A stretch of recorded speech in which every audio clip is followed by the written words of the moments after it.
झील के वसत में पहुंचकर मैंने राधा को इशारा किया। वो उठकर मल्लाह के करीब बैठ गई और इससे छेड़छाड़ करने लगी।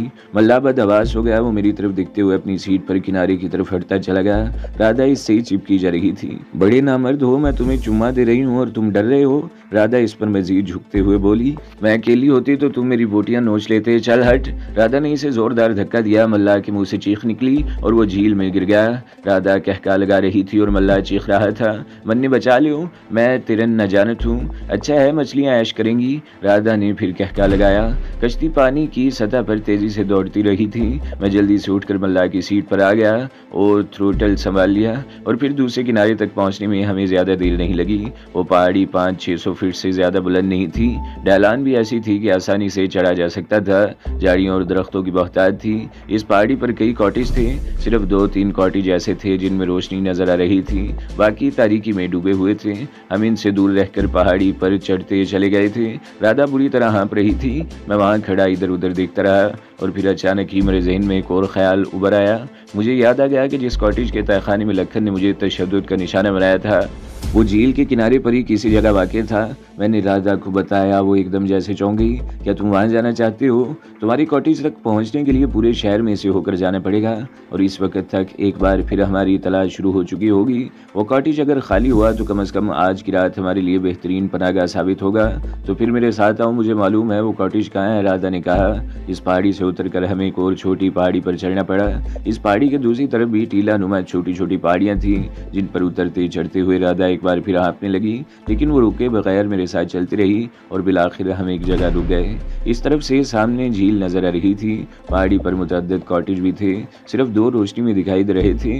कुछ देर वहां रुकने के बाद राधा एक बार फिर मेरे आगे आगे चलने लगी और चंद मिनट बाद रुक गई। वही सामने वाला कॉटेज है। इसने तारीकी में डूबे हुए कॉटेज की तरफ इशारा किया।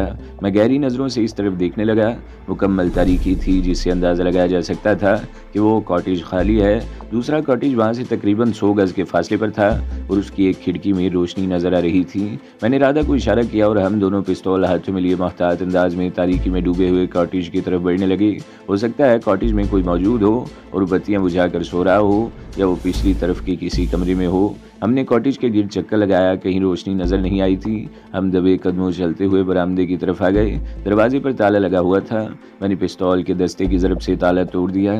ताले पर ज़रब लगने की आवाज़ सन्नाटे में दूर तक फैल गई, लेकिन मेरा ख्याल था कि यह आवाज़ 100 गज दूर दूसरे कॉटेज तक नहीं सुनी गई होगी। मैं दरवाज़ा खोलकर अंदर दाखिल हो गया और दीवार पर स्विच टटोल कर बत्ती जला दी। मेरे ख्याल में बत्तियां जलाने में कोई हर्ज नहीं था।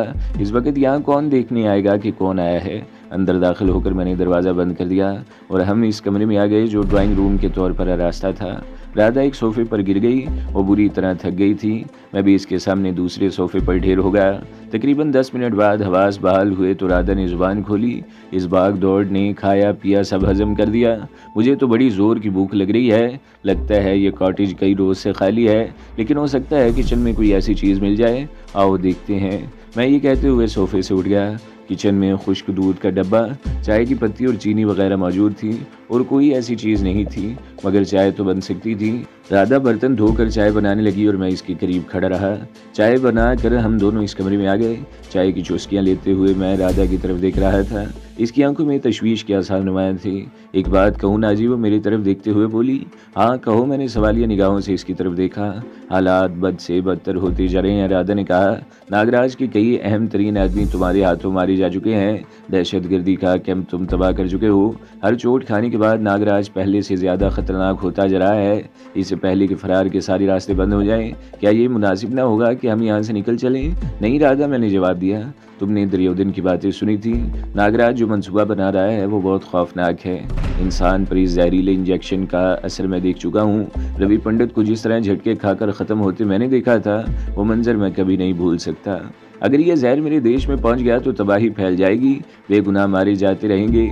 मैं इस वक्त तक यहाँ से नहीं जाऊँगा जब तक इस मंसूबे समेत नागराज का खात्मा न कर दूँ। शायद इस तरह मेरे गुनाहों का कफारा अदा हो जाएगा। हाँ अगर तुम जाना चाहती हो तो मुझे कोई एतराज़ नहीं। मुझे गलत मत समझो, राधा ने कहा। मेरा शरीर भी इसी मिट्टी से बना हुआ है जिससे तुमने जन्म लिया है। मैंने जज्बात की रूह में बहकर तुम्हारा साथ देने का वादा नहीं किया था। मैं अपनी बात की धनी हूँ। मरते दम तक तुम्हारा साथ नहीं छोड़ूंगी। तो फिर बुज़दिलों जैसी बातें क्यों करती हो? मैंने कहा। मैं बुज़दिल भी नहीं हूँ, राधा ने जवाब दिया। ये बात मैंने इसलिए कही थी कि किस्मत अब तक तो तुम्हारा और मेरा साथ देती रही है, मगर अब सूरत हाल नहायत संगीन हो गई है। वहशियों और कातलों की इस फौज के सामने हम अकेले कुछ नहीं कर सकते। मुझे अपने खुदा पर भरोसा है, मैंने कहा। अब तक वो लोग मेरा कुछ नहीं बिगाड़ सके। अगर ये काम मेरी किस्मत में लिख दिया गया है तो मेरे ही हाथों अंजाम पाएगा। अगर मेरी मौत इन लोगों के हाथों लिखी है तो इसे कोई रोक नहीं सकेगा। वैसे मैं खामोश होकर इसके चेहरे को तकने लगा। वैसे मेरा ख्याल है कि तुम कुछ डर गई हो। ऐसी सूरत हाल में हो सकता है कि 2-4 रोज़ तक हम खामोश रहें और यहाँ से निकलने के बाद तुम्हारे कॉटेज में आराम कर लें और दाल चावल खाते रहें। तुम्हारे ज़हन से खौफ दूर हो जाएगा तो फिर कुछ सोचेंगे। हाँ, मैं वाकई डर गई हूँ, राधा ने साफगोई से काम लेते हुए जवाब दिया। मैं कई साल से अलका अग्निहोत्री के साथ थी। मुझे मालूम था कि ये रॉ के ओहदेदार है। इन कई वर्षों में इनके पास के झगड़े में कई कत्ल भी हुए थे, लेकिन मैं हमेशा इन मामलात से अलग थलग रही और अब 2-4 रोज़ से जो कुछ हो रहा है इससे मेरे आसाब में तनाव सा पैदा हो गया है। मैं वाकई 2-4 रोज़ आराम करना चाहती हूँ तुम्हारे साथ। वो उठकर मेरे सोफे पर आ गई और सारे मेरे कंधे पर टिका दिया। मैंने इसे अपनी तरफ खींच लिया। मुझे अपनी गर्दन पर राधा के गरम गरम सांसों का लमस महसूस हो रहा था। मैं अपने आप में अजीब सी कैफियत महसूस करने लगा। राधा मेरे कंधे पर सर टिकाए सो गई थी। मैंने बड़ी आहिस्तगी से उठकर इसे इसी सोफे पर लिटा दिया। कॉटेज का चक्कर लगाकर दरवाज़ा और खिड़कियां चेक की और बत्ती बुझाकर दूसरे सोफे पर लेट गया। राधा का पिस्तौल सेंटर टेबल पर रखा हुआ था। मैंने भी अपना पिस्तौल वहीं रख दिया और आंखें बंद कर ली। मेरी आंखें बंद थी मगर जहन जाग रहा था। मैं इस कॉटेज के बारे में सोच रहा था जहाँ चंद रोज़ पहले तहखाने में मुझ पर तशद्दुद किया गया था। इन सब के चेहरे मुझे याद थे। देव कामत लखन, सूरजबल, बेला और 3 दूसरे आदमी जिन्हें बाद में नागराज ने महज इसलिए गोलियों से भून डाला था कि मैं इनकी कैद से भाग निकला था। सिर्फ बेला ऐसी थी जिसे नागराज ने बख्श दिया था और इसकी वजह भी बाद में समझ में आ गई और राधा ने भी इसकी तस्दीक कर दी। बेला नागराज की रखेल ही नहीं, इसकी सबसे अहम और सबसे ज़हीन कारकुन भी थी। इसे नागराज ने एक अहम मिशन पर पाकिस्तान भेजा था और वापसी पर वह हमारे साथ आई थी। इस सफ़र के दौरान बेला से मेरी दोस्ती हुई थी जो अब तक चल रही थी। ये वही कॉटेज था जहाँ से मैं जान बचाकर भागा था और अब मैं यहाँ इत्मीनान से लेटा आराम कर रहा था। वक्त भी अजीब चीज़ है। कल तक ये कॉटेज मेरा मक्तल बनने जा रहा था और अब यही मेरी पनाहगाह बन गया। मेरा दिमाग बोझल होने लगा और मैं यही सब कुछ सोचते हुए नींद की आगोश में पहुंच गया। वो रात का आखिरी पहर था। दब की वो आवाज़ अगरचे बहुत हल्की थी मगर मेरी आंख खुल गई। मैंने ज़रा सा सर ऊपर उठाया, इसके साथ ही मेरी आंखों में गोया सूरज उतर आया। बहुत तेज़ रोशनी थी, मेरी आंखें चुंधे आ गई। मेरा जहन एकदम बेदार हो गया।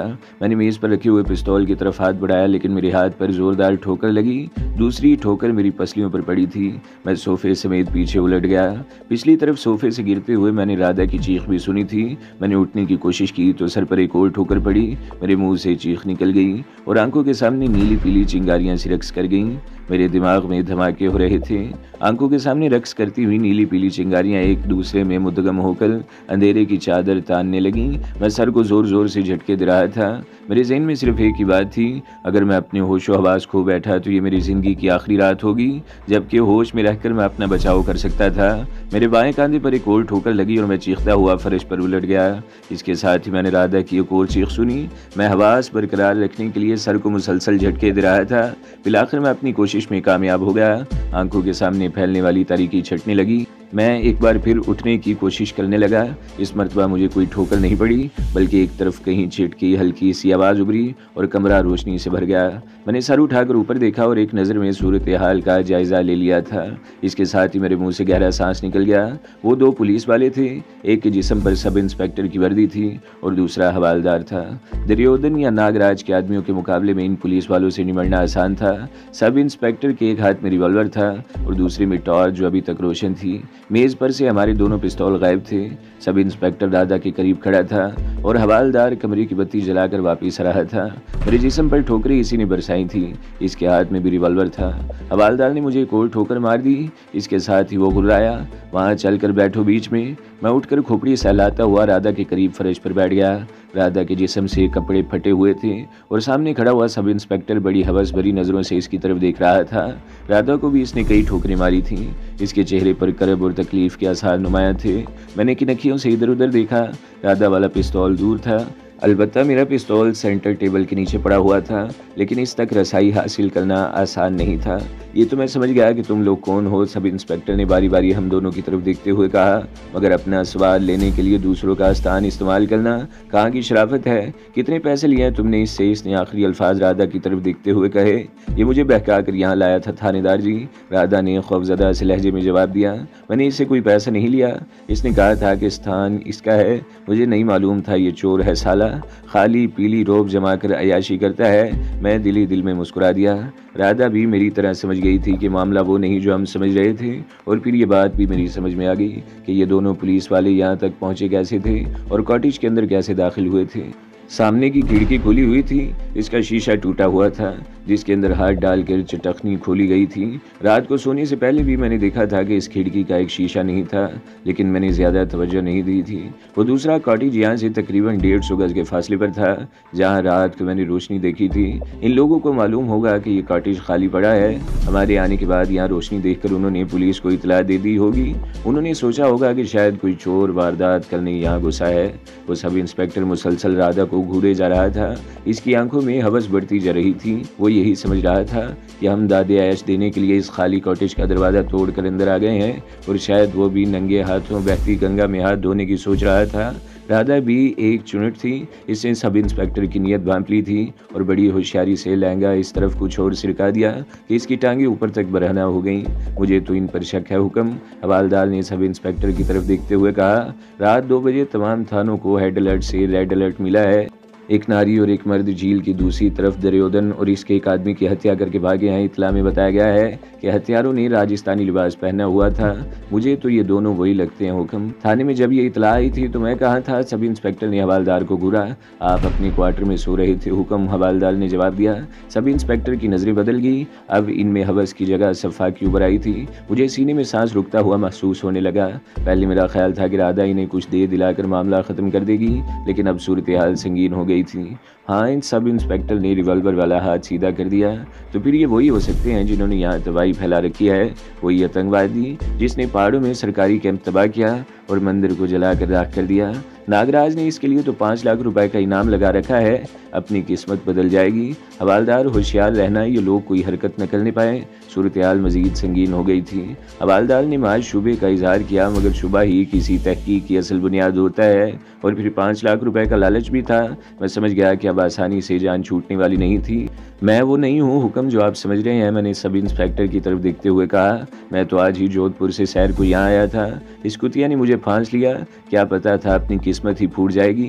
ये झूठ बोलता है, राधा जल्दी से बोली। इसी ने मुझे इशारा करके फांसा था, साला हरामी। अगर तुम वो नहीं हो तो हम कुछ ले देकर मामला ख़त्म कर देंगे। सब इंस्पेक्टर ने मेरी तरफ देखते हुए कहा। मुझे मालूम है माउंट आबू में तबाही फैलाने वाला पाकिस्तानी जासूस और मुसलमान है। अभी देख लेते हैं, अगर तुम मुसलमान नहीं तो बात ख़त्म। हवालदार इसकी धोत हटाकर झांको, ये क्या है? आखिरी अल्फाज इसने हवालदार को मुखातिब करके कहे थे। मैं हुक्म। हवालदार घबराया। मेरी रूह फना हो गई थी। अगर ये राज खुल गया कि हम मुसलमान हैं तो बचने का कोई चांस नहीं था।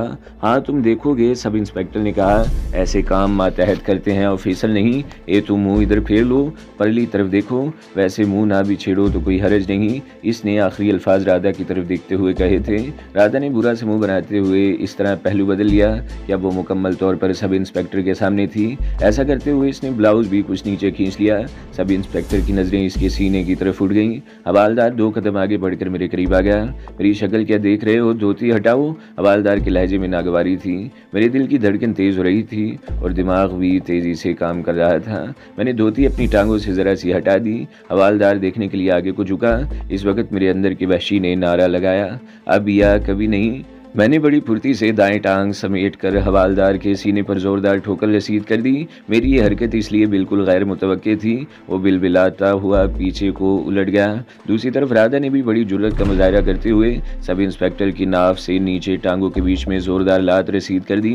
वो भी बिलबिलाता हुआ इस सोफे पर गिरा जिस पर इनके आने से पहले राधा सो रही थी। पिस्तौल सब इंस्पेक्टर के हाथ से छूट कर गिर गया था और वो दोनों हाथ टांगों के बीच में रखे गालियां बक रहा था। हवालदार भी मेरी ठोकर खाकर लड़खड़ाता हुआ पीछे गिरा था। इसका पिस्तौल अभी तक इसके हाथ में था। मैंने बड़ी फुर्ती से उठकर हवालदार पर छलांग लगा दी। मेरी पहली ठोकर इसके पिस्तौल वाले हाथ पर पड़ी, पिस्तौल इसके हाथ से निकल गया। मैंने दूसरी ठोकर इसके सर पर मारी और लपक कर पिस्तौल उठा लिया। दूसरी तरफ राधा भी मुस्तैद थी। वो अपना लहंगा संभालते हुए सब इंस्पेक्टर पर ठोकरें बरसाने लगी। सब इंस्पेक्टर सोफे समेत पीछे उलट गया। वो औंधा पड़ा कराह रहा था। राधा ने इसके कोहलों पर एक और जोरदार ठोकर रसीद कर दी। हवालदार ने उठकर पिस्तौल की परवाह किए बगैर मुझ पर हमला करने की कोशिश की थी, मगर मैंने बड़ी फुर्ती से अपने आप को बचाते हुए इसके पेट पर ठोकर मार दी। वो पेट पकड़कर दोहरा हो गया। मैं अब तक ये अंदाज़ा लगा चुका था कि हवालदार ज़्यादा एक्टिव और जोशीला था, जबकि सब इंस्पेक्टर तो बस ऐसा ही था।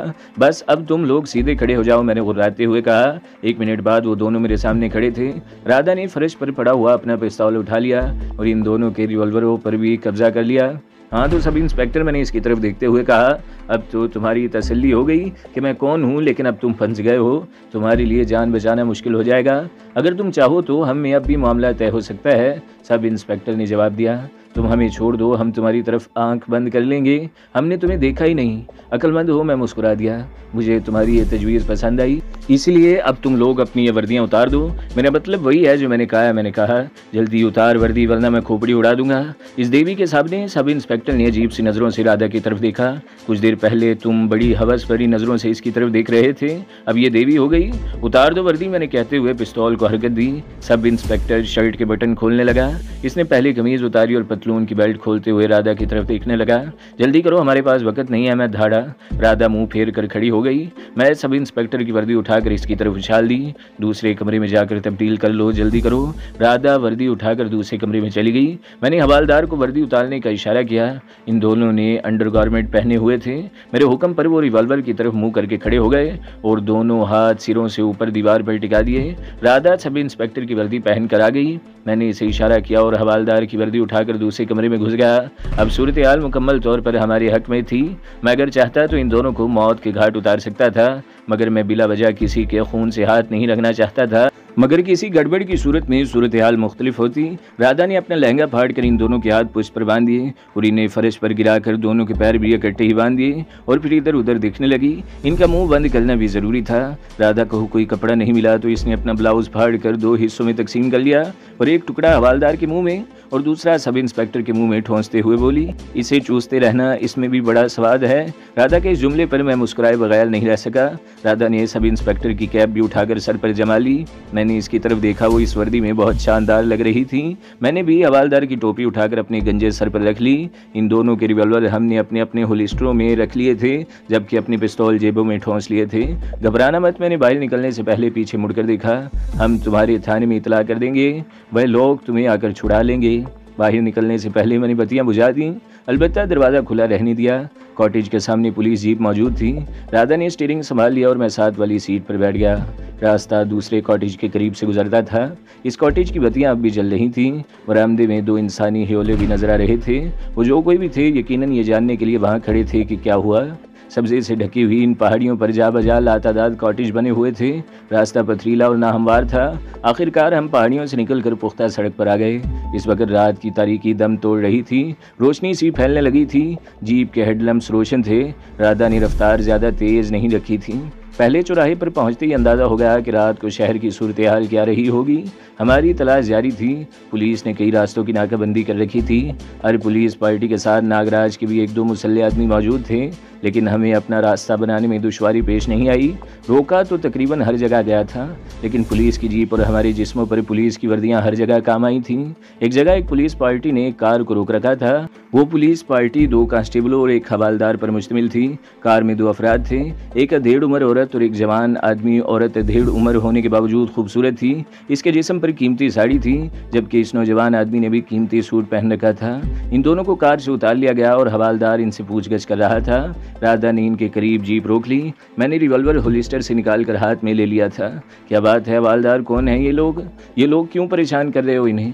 राधा ने हवालदार की तरफ देखते हुए बारूब लहजे में कहा।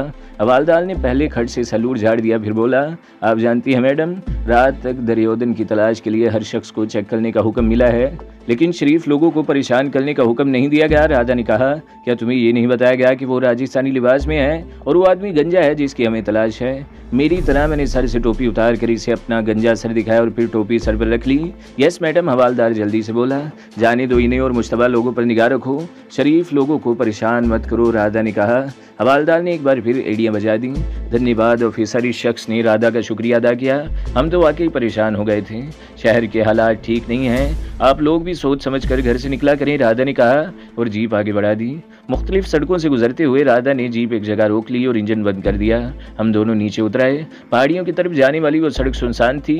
जीप वहाँ छोड़कर हम वापस आ गए और मेन रोड पार करने के बाद हम एक तवील चक्कर काटते हुए इस सड़क पर निकल आए जहाँ पहाड़ियों पर एक दूसरे से फासले पर कॉटेज बने हुए थे। हम सड़क छोड़कर पहाड़ी रास्तों पर चलते रहे और आखिर ठीक इस वक्त अपने कॉटेज पहुंच गए जब मशरिक से सूरज तुलू हो रहा था। अंदर दाखिल होते ही राधा ने दरवाजा लॉक कर दिया और कमरे में घुसकर पलंग पर ढेर हो गई। मैं चलने में इसकी तरफ देखता रहा और फिर बीच वाले कमरे में आकर सोफे पर नीम दराज होकर आंखें बंद कर लीं। एक हफ्ते तक हम वाकई दाल चावल खाते रहे। इस दौरान हमने कॉटेज के गेट से झांक कर देखा तक नहीं था, अलबत्ता दिन भर लॉन में लगे रहते। इन 7-8 दिनों में हम दोनों ने मिलकर कॉटेज के आगे और पीछे दोनों तरफ के लॉन संवार दिए थे, क्यारियां बना दी थी। मैंने ये बात भी नोट की थी कि राधा के चेहरे की रौनक बहाल हो गई थी। पिछले दिनों तो वाकई वो जिंदगी के संगीन तरीन तजुर्बात से गुजरी थी, इसके आसाब जवाब देने लगे थे। अगर एक आध दिन मजीद वो सूरत हाल बरकरार रहती तो हिम्मत हार बैठती या इसका जहनी तवाज़न बिगड़ जाता। हम 8 दिन तक बाहर नहीं निकले थे, इसलिए शहर की सूरत हाल का भी हमें कुछ अंदाज़ा नहीं था। अलबत्ता ये बात तस्लीम शुदा थी कि दुर्योधन के कत्ल के बाद नागराज के हल्के और पुलिस में खलबली सी मच गई थी। तो दोस्तों, अगली किस्त सुनने के लिए हमारे चैनल को ज़रूर सब्सक्राइब करें, वीडियो को लाइक करें और बेल के आइकन पर भी क्लिक कर दें ताकि हर जो आने वाली वीडियोज़ हैं वो आपको सबसे पहले मिलती रहें।